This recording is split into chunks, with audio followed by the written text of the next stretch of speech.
Today on LA Currents, discipline, leadership, and loyalty. It's a day of historic and patriotic significance, a day like no other that pays tribute to members of our military, past and present. Next, while very intense earthquakes are somewhat rare in LA, less powerful ones can be very dangerous. The key to surviving and reducing your risk of injury lies in your planning, preparing, and practicing. First, he was born in the Philippines. He spent a year at Oxford and served as a California state assemblyman. He's authored many changes to California's penal code, as well as immigration, healthcare, and housing laws. Let's get to know the new Attorney General, Rob Bonta.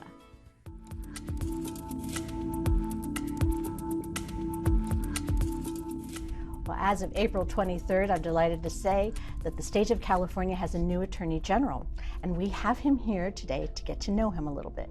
I'm delighted to be joined by Rob Bonta. So nice to have you here. Honored to be here, Maria. All right. I have to actually go back in time a little bit because learning about you and your history, your parents influenced you in so many ways. I mean, civil service and civil rights are literally in your genetics. What was it like growing up in your household, and what did they teach you, and what had inspired you to then move into a career in civil service?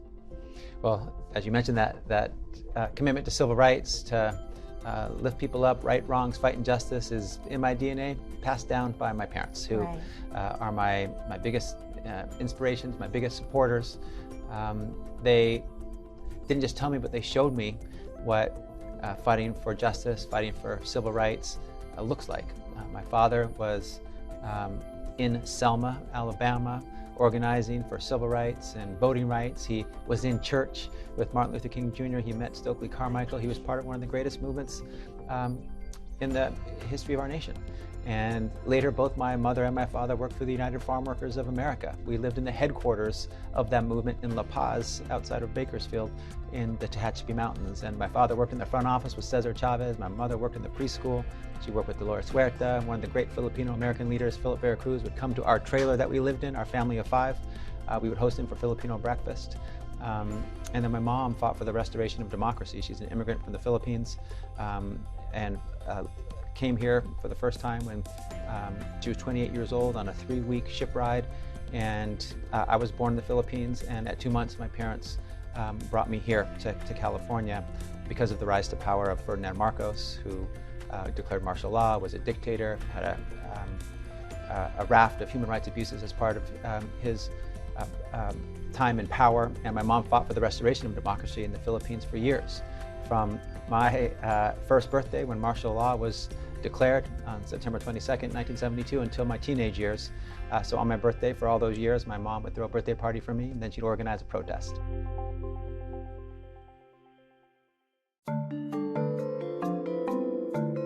You really have worked towards reform when you were in the state assembly. So now, as Attorney General, where do you see your priorities? What are some of the things that you really are hoping to focus on? Right now, we're focusing a lot on taking on the forces of hate, as so many Californians suffer the sting of hate crimes, hate attacks, hate incidents.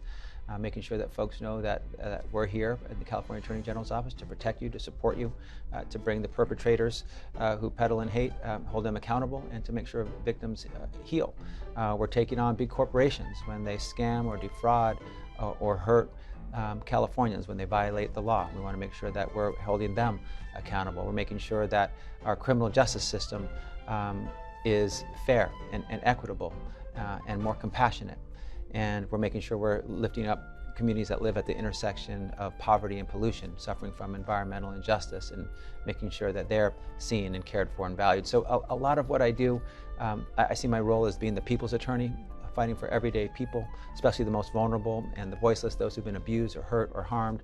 And I balance the scales of justice for them, make sure that they know they have a champion. I make their fights my fights, and try to right wrongs. What have you been able to do, and what are you putting in place? It's been a sprint, off to a fast start. Really want to make a difference. with the authority and the tools that we have in the California Department of Justice. And the thing that keeps me up most at night is I ask myself, am I doing enough? Am I doing enough to help people? Am I using all of the authority, influence, levers of power in the office to help people and to right wrongs and make sure people are safe and are treated fairly and equitably? And so we've been doing so many things in so many different areas, right. From the biggest cases in front of the United States Supreme Court, including leading on the amicus brief of the big reproductive freedom case coming out of Mississippi. We successfully defended the Affordable Care Act in front of the United States Supreme Court, making sure that millions of Americans had access to health care. We're fighting for gun safety, making sure we're defending our common sense gun laws in the state of California, and also with briefs in other states across the nation, making sure there's healthcare access and healthcare affordability as we oversee mergers of different hospitals. So we have a lot of different roles.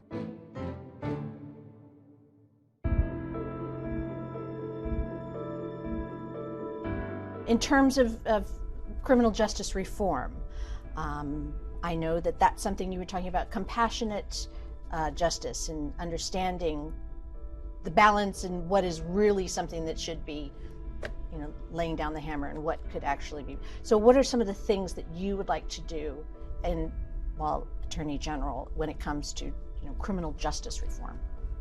One of the interesting parts about the job is I'm defending laws that the legislature passed that in the criminal justice reform space, including some of my own. One of them is a bill that I'm very proud of, AB 32, which ended the use of for-profit private prisons and for-profit private immigration detention centers in the state of California. And we're defending that law in court to help make sure that sticks and that those who would benefit from it, their health, safety, and welfare would be improved, actually get that benefit. So that's one item. We're looking at some of the sentences, many of which are excessive in the state of California, to see if there's ways to work with victims and courts and defense counsel to get to a fairer sentence, and working with some of the laws and the tools that the legislature has provided. We're also involved with providing oversight and accountability investigations of officer-involved shootings that lead to the death of an unarmed Californian. So we're leading in those investigations, getting on the ground. Based on historic data, there's about 40 of those a year, so we've already seen quite a few in California. And so we're investigating those and taking the lead as the Department of Justice. We're also doing what are called pattern and practice investigations of law enforcement jurisdictions where there's a pattern and practice of violating civil rights or constitutional rights of community members, and helping them adopt practices that are not violative of civil rights and are supportive of the community, while also helping with a successful law enforcement mission. So those are some of the areas where we're working, and there will be many others as well, but those are some of the focal points at the moment.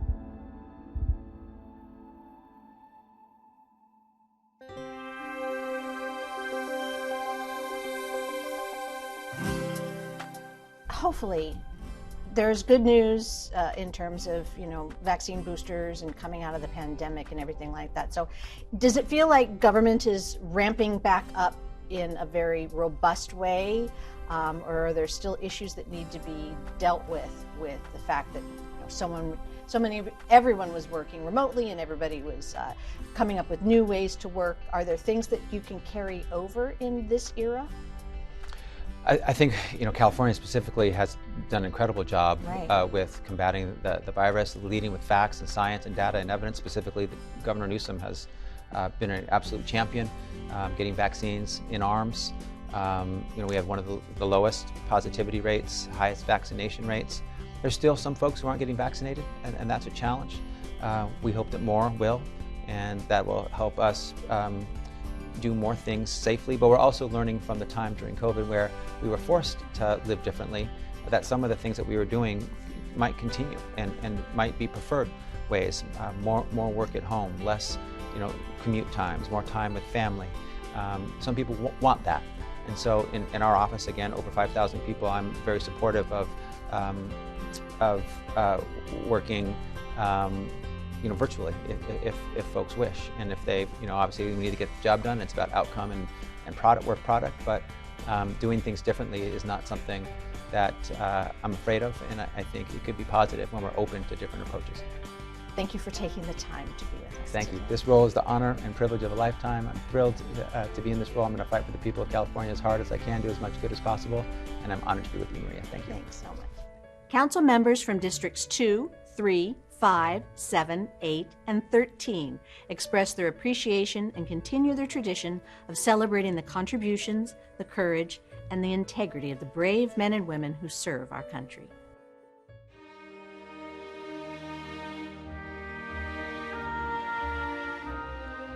Hello, I'm Los Angeles City Council member Paul Krikorian.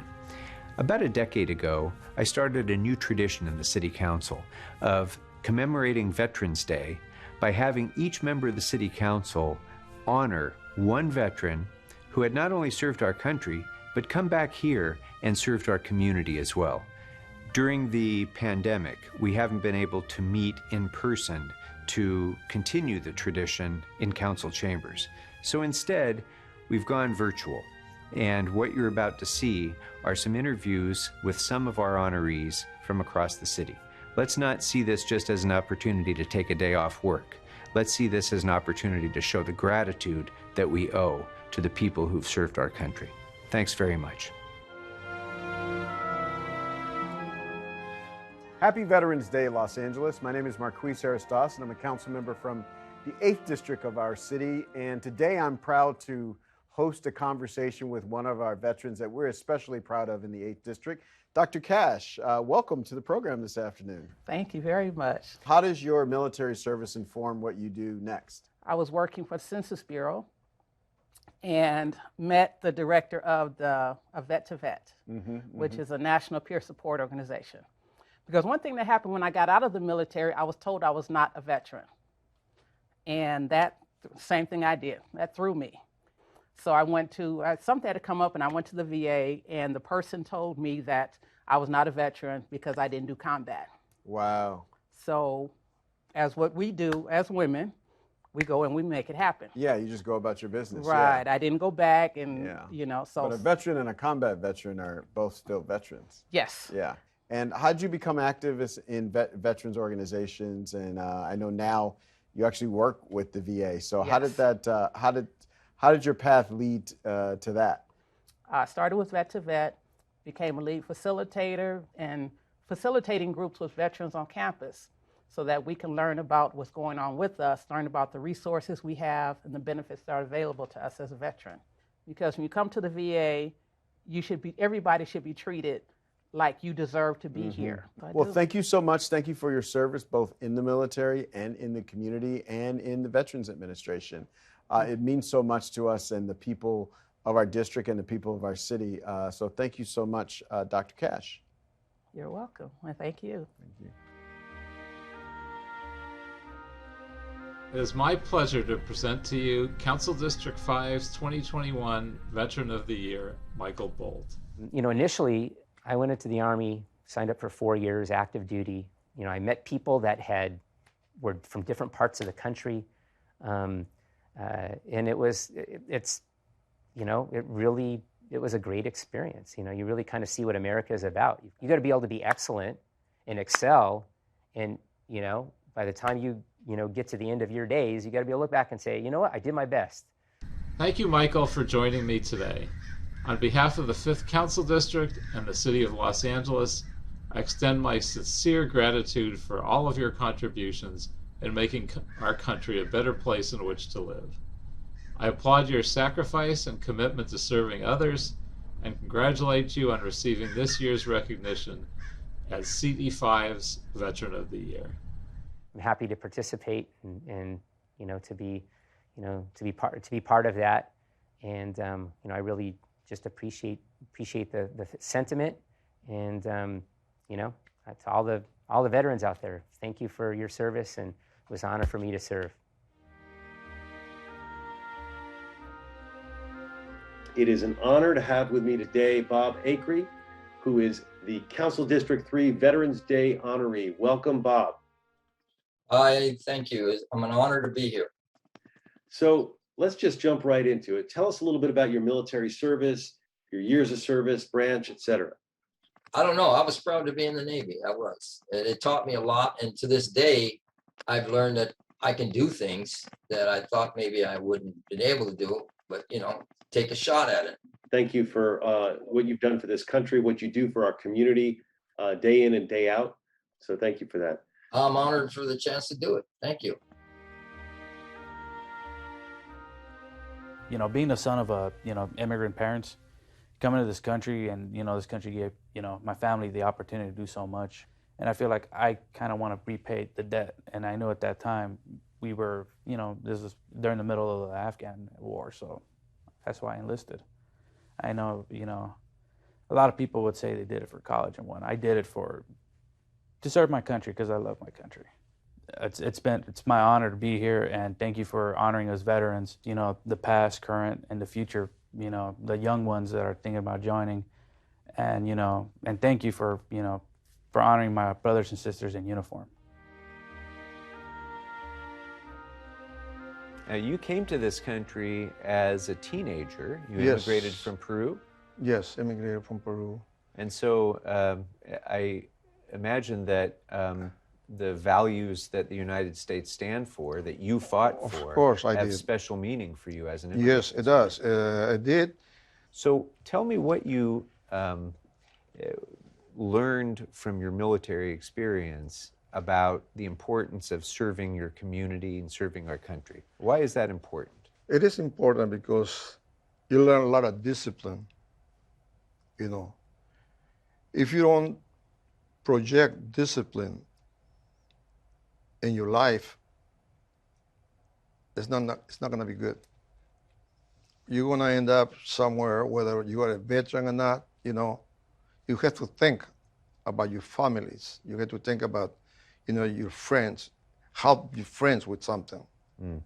Not just money, but, support your friends.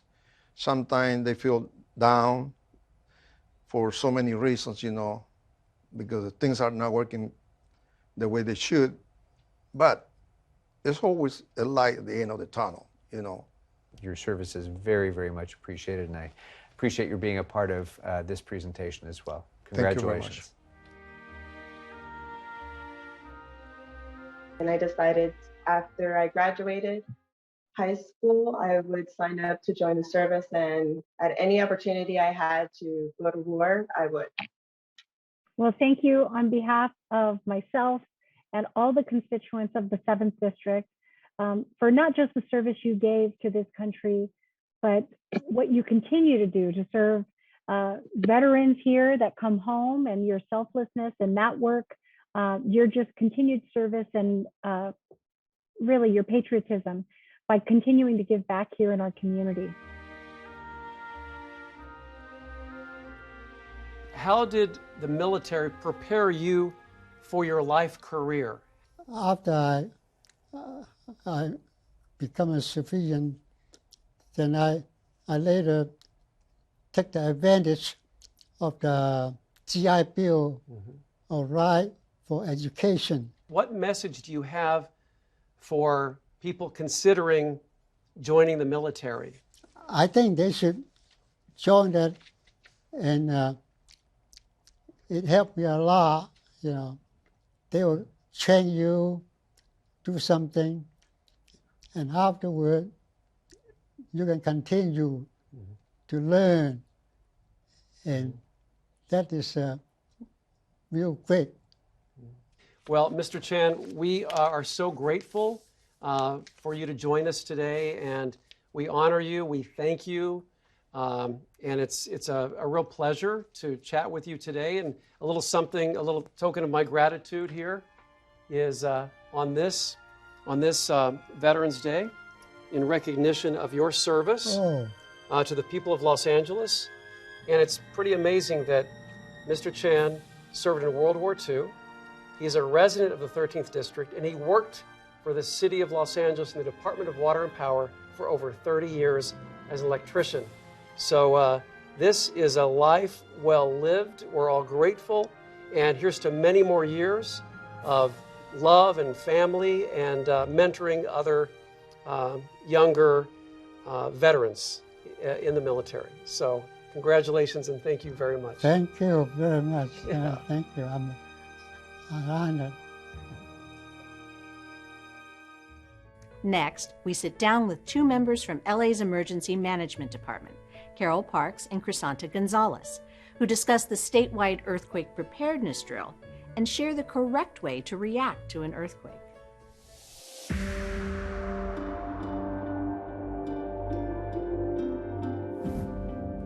Hello, I'm Maria Hall Brown, and this is LA Currents.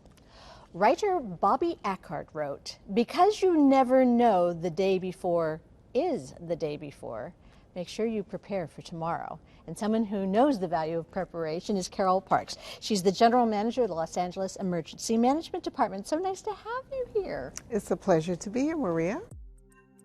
One of the things that is really important is to prepare, and one of the things that the city does is actually kind of give everybody a little bit of a run through of what one should do in an earthquake. It's actually called the Great ShakeOut. Yes, the Great ShakeOut is actually an international event. You know, it's grown over the years. It's so significant that we want everybody around the world to take just a few seconds out of their busy day to practice what we should do when an earthquake happens. What are some of the key elements of the Great ShakeOut? Well, the key element, first of all, as I mentioned earlier, is just to pause. Wherever you are, take a few moments, drop, cover, and hold on safely. You know, so many times people will run to a doorway or run outside to see what happened, but we could endanger ourselves by doing that. So it's an opportunity to remind everyone to drop, cover, and hold on under something sturdy until the shaking stops. So it's a drill. We are very mindful that you can be any number of places. You can be driving your car or riding a bike, and there's a great website that will tell you what to do no matter wherever you are. You may not be here at the ELC, which is seismically safe, so we just want you to know what to do. And we have a lot of resources to teach everyone exactly how to be safe.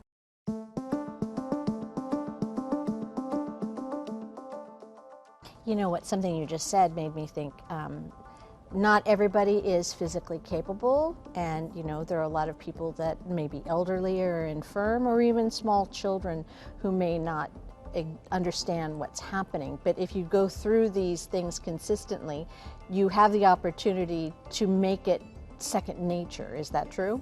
Very true. And that's where practice comes. So we encourage you to talk about it with family and friends. It's not a fun topic, but it's a safe topic because we want to make sure those who are around us know how to best prepare. If your child is at school, we want them to know how to be ready. Even though we're in a pandemic, we still have to remember one of the greatest threats here in California is earthquakes. So we take every opportunity we can to validate information, to make sure people understand what they should and should not do. What are some of the biggest mistakes the general populace makes in an emergency? I mean, are there things that would make your job a lot easier, or even any kind of emergency responder's job a lot easier if, you know, the populace just sort of had ingrained in them? One of the big things that we encourage people to do is get prepared in advance. We want to be proactive and not reactive. Taking some time out of your busy day, or saving some dollars, or investing in personal preparedness is so important. The more we as individuals, as Angelenos, know how to prepare for disasters, the better we will respond. And to understand the different types of disasters that can happen here. Earthquakes is just one of the hazards, but the more informed we are, the more we prepare for home, for work, when we're in transit, the better we will be. So, you know, take a few moments out of the family meeting time that we may do to talk about how will the family respond? You know, how will we communicate with each other? If there are older adult family members or family members with access and functional needs, how do we make sure that they are prepared and that their needs can be met? We do know that LA is huge, and that first responders can't get to everyone right away. So that's why we want to educate. You may be your neighbor's first responders. So if you're educated and you know what to do, you may very well save your neighbor's life. And that's the message that we get across.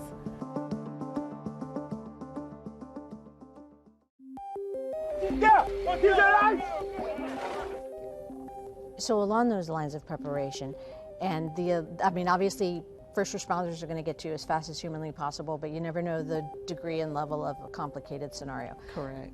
So what's at the very least, how long should someone be prepared to be okay on their own? At a minimum, at least 3 days. That would be our recommendation. Longer is even better, but at a minimum. And levels of preparedness are different for different people. So, I've gotten questions over the years, well, suppose, everyone can't prepare for that amount of time. Do what you can do. Simple step, whether it's buying non-perishable food and water, do that. Whether or not it's getting a small amount of cash, whatever your greatest need or my greatest need is taking a few moments to think about what those needs are and making sure that those resources are readily available. And we also encourage non-structural retrofitting, and that's what you and I can do and anyone else to ensure that when we're in our homes or wherever we live, that things that can fall, break, and cause harm, physical harm, that those things are mounted, or that we use earthquake putty for things that could fall over and break any glass. So there are a lot of inexpensive things that we can do to ensure that internal to wherever we live, that those areas are safe as well.